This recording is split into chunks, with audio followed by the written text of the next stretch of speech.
Hey, welcome to Cow-Free Kicks. I've been waiting a long time to review these, but finally that day has come. This is the CROCS POLLEX Clog in Sasquatch.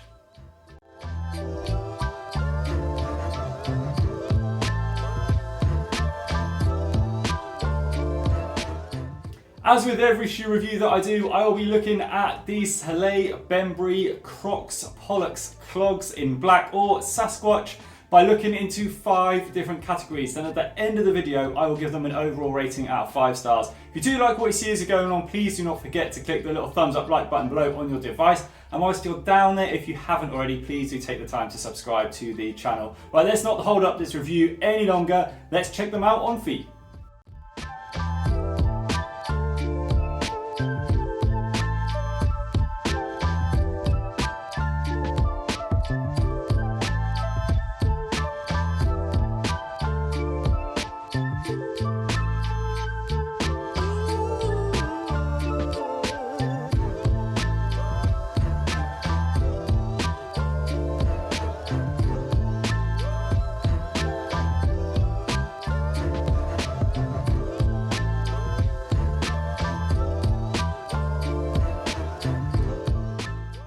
So this is the first time that Crocs have broken away from their standard silhouette and let the American designer Salehe Bembury, I apologise if the pronunciation of the name is incorrect, change their silhouette, which is now based on his thumbprint. And you can see from all the ridge detailing that you get on this all-in-one foam composite upper that it really does look brilliantly ridged. I love how deep the ridges are, and I love how it does really look like a thumbprint on your feet. It looks brilliant. There's really nice cutaways in the lace area where you'd normally find traditional laces, and also in the toe box. Around the side of the shoe, around the midfoot and your toes, you've also got more cutaways. That's why I wore some coloured socks in the video, so that you could just see how many cutaways there are and how wearing different socks can really change the look that you get with these shoes. Then you've got this big turbo strap at the back for extra comfort and also to help with the fit. You do get an enlarged foot entry hole for this shoe, but again, it is a clog rather than a traditional sneaker, so expect everything to be a lot bigger. Now, underneath the shoe on the outsole, you do get hardened rubberized areas in the foot pad and also towards the heel, and extra kind of rubberized detailing around the toe where your big toe sits in the toe box there, just for extra durability and to make them last a little bit longer.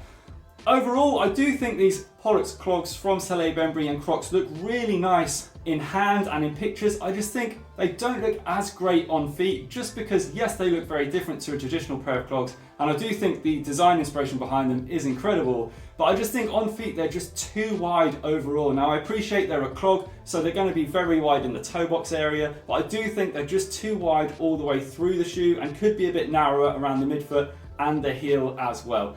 I'm not the biggest fan of clogs in general, and Crocs as well, but for me this one has won me over a little bit looks wise. Now I want to move on to their comfort, where I want to put them to the test on my back doorstep.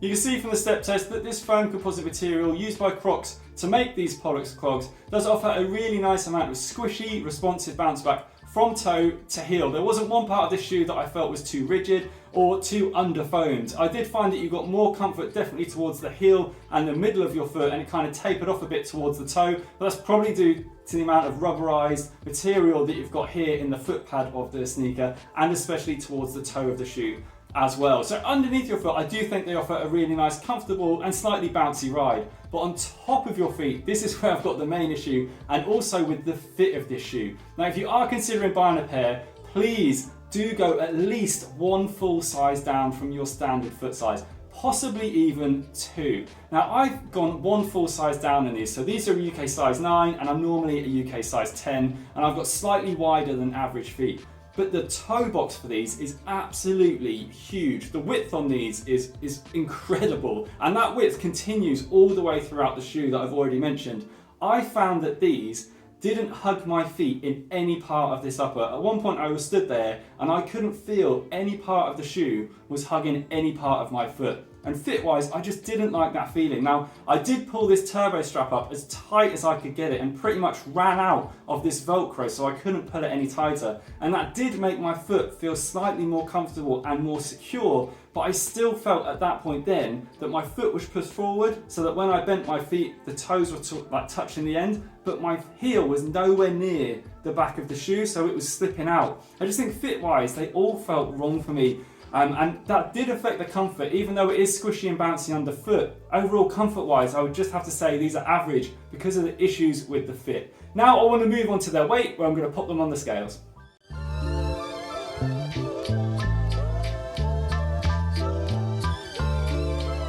Coming in at 307 grams, these are a very nice lightweight pair of clogs. Anything below the 350 gram mark I do consider to be a lightweight shoe, and anything under 300 grams is incredibly lightweight. So these coming close to 300 grams are definitely lightweight, and they do feel lightweight in hand and also on feet. So I don't think these are going to weigh you down at all if you're going to wear these as an everyday lifestyle shoe. Now I want to move on to their breathability, where I'm going to pump them full of smoke to see how breathable they are.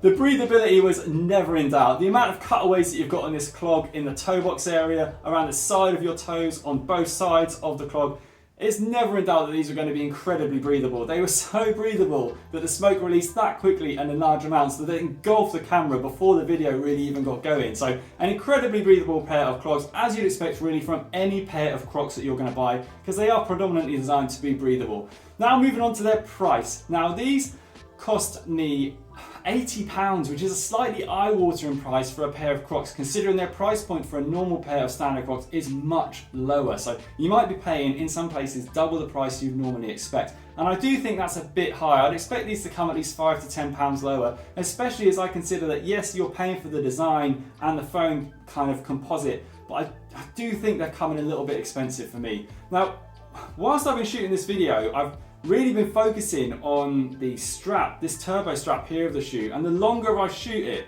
the more I've noticed that it's actually double layered, this strap at the back. So on the outside of the strap here, it's got kind of a plastic TPU feel to it, and it's got like a bubbled effect, but there is a kind of a join almost, I can't tell, but on the inside of the shoe here, this strap actually looks like it's, to be honest, predominantly made out of leather. Now, there's aging and cracking in the strap.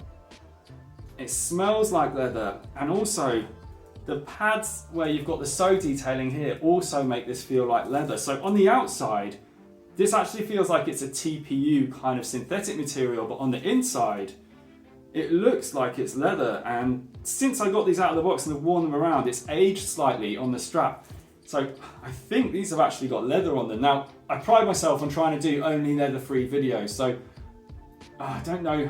I am still going to release this video because I think it's important to point out that the strap could possibly be made out of leather. I can't find and couldn't find anywhere online that said that there was any leather detailing on this shoe at all. And to be honest, I've seen a lot of vegan people promote these as being vegan, but I don't think that strap is leather free. I do think that is leather, so that will need to be checked. If you've got a pair, please let me know. But I will continue now to the overall score for these, which is going to be 2.5 stars, and I've given them a pretty average score because I think there are elements of this shoe that are pretty average. Now, comfort wise under feet, like I've said, I think they're very comfortable, I think they're squishy, but the whole fit thing for me just feels wrong, so I've had to give them a pretty low mark there. And also looks wise, I think they look good in hands, but I think they lose a lot of that like aesthetic pleasure when they're on feet, because I just think they're too wide and too bulky, and also I think the price is a little bit wrong. So whilst they do well in breathability and also in weight, I just think they're let down in other areas.